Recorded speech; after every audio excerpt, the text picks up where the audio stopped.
Alright, today we're going to be replacing, or actually we're going to try to refurbish, see if it'll help at all. The oil separator here had a huge oil leak. Checking the oil stick, or the dipstick here. He was putting in like a gallon almost every other day. So the problem to run into is this line right here. It can get clogged, as well as one of the other ones.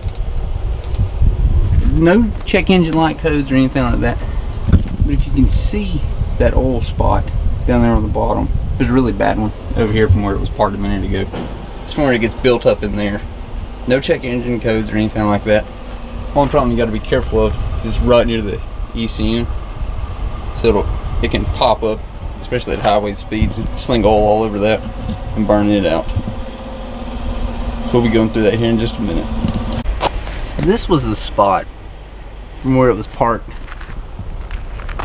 Obviously it was under load at that time. So I just moved it over here, kind of open everything up. That's definitely not going to be good. Plus, worst case scenario, it gets sucked up in there by that turbo and just fries pretty much everything imaginable in there from the blow off and getting all that oil in there. So it's really in no way that difficult to take off. It'll remove that hose. You're just going to set this out of the way for now, and we'll blow that out in a minute too. Because sometimes what you're going to run into is more of a blockage than anything. Well, we're going to try to set that out of the way. You can't really tell too great right now, but back behind here, you got a lot of caked on oil. And it's all fresh looking. So basically we're going to start by taking the cover off of it first. And there's 1, 2, 3, 4 bolts right there.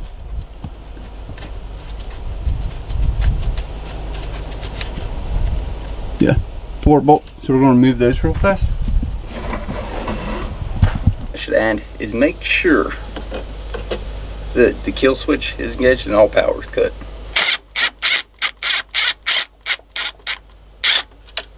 And these are 10mm bolts.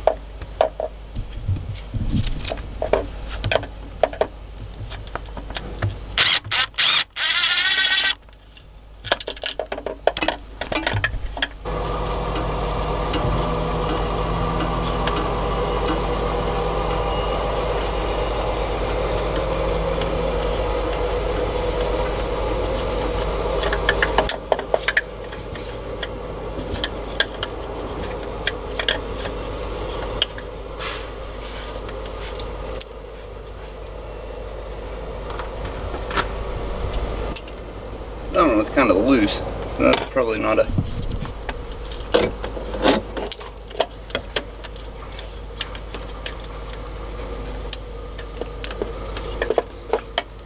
That one's pretty loose as well. I just had to barely apply any pressure to get it broke loose. As far as mileage goes on it, there was only right at 490,000 on this one. Again, there's no check engine light. It's not throwing any kind of codes.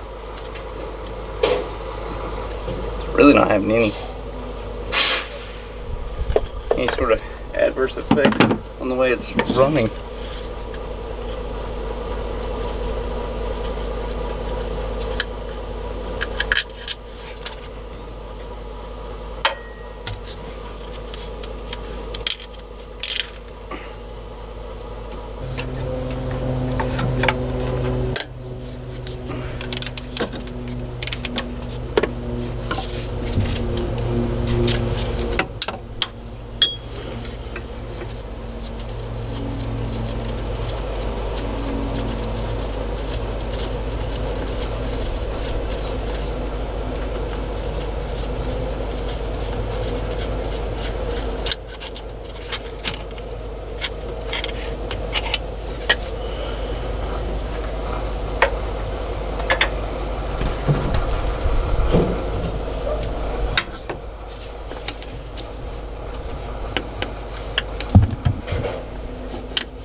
gonna move that last one with a wrench.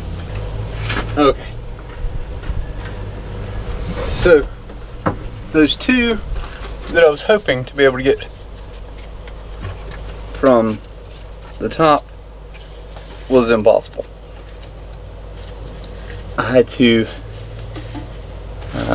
remove them from the bottom, and I'll show you whenever we're putting it back in how that looks. I would have done it just now, but considering I didn't have anybody at the time to hand me the camera. Alright, so here's this piece, and I'm going to put them all on the back of the truck here in just a minute, and we'll go through them. As well as cleaning them and replacing the actual gasket. So we're going to remove that entire housing as well, so give me just a minute.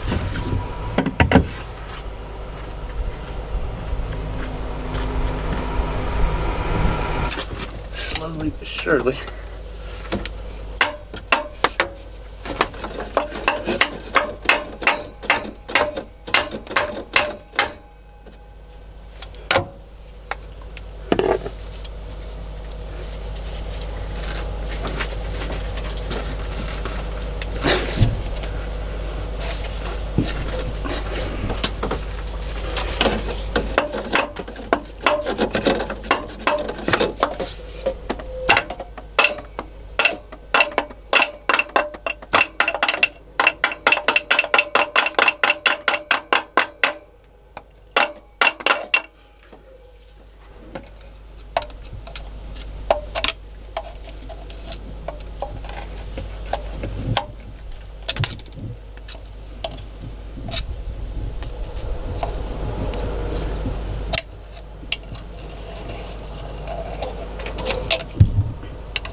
Okay. Finally. Good Lord.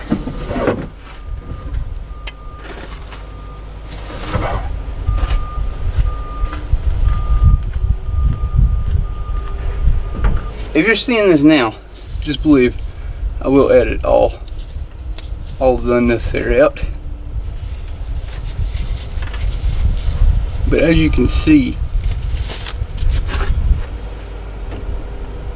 you know, it's just caked on right there.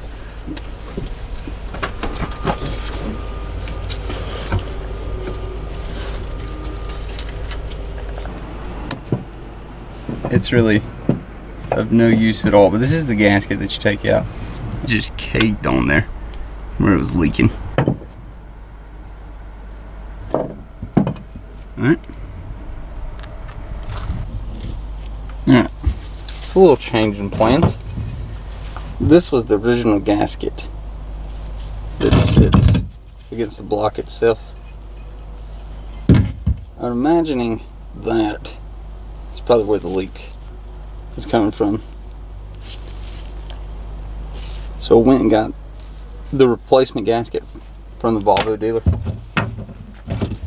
This unit they wanted $500 for.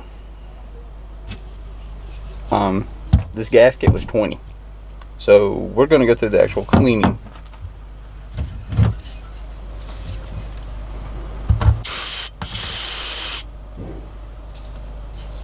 I'm going to set this over here. Just want to spray all that in the back of this truck.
Spray that on real good.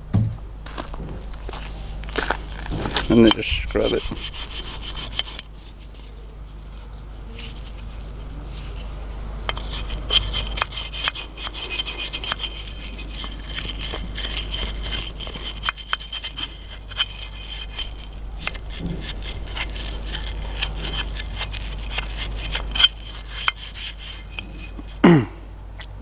As you can tell, where most of this is coming from too, if it was leaking right out here where the gasket was broke, was right there.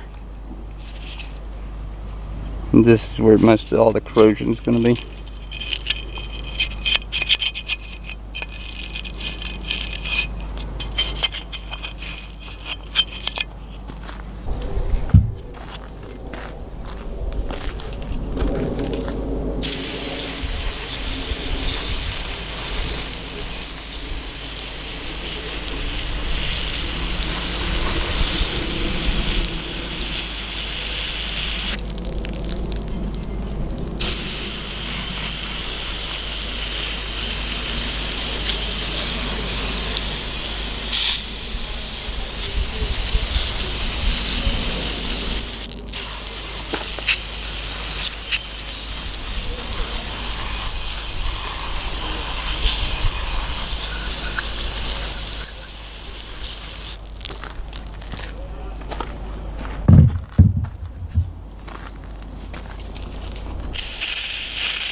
And then these little bitty Torx head bolts here.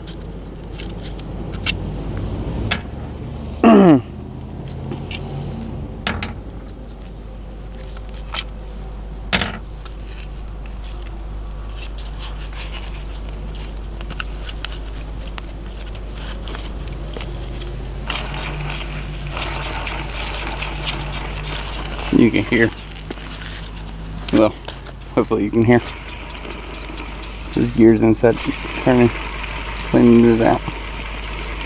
So then we'll go back into reassembling.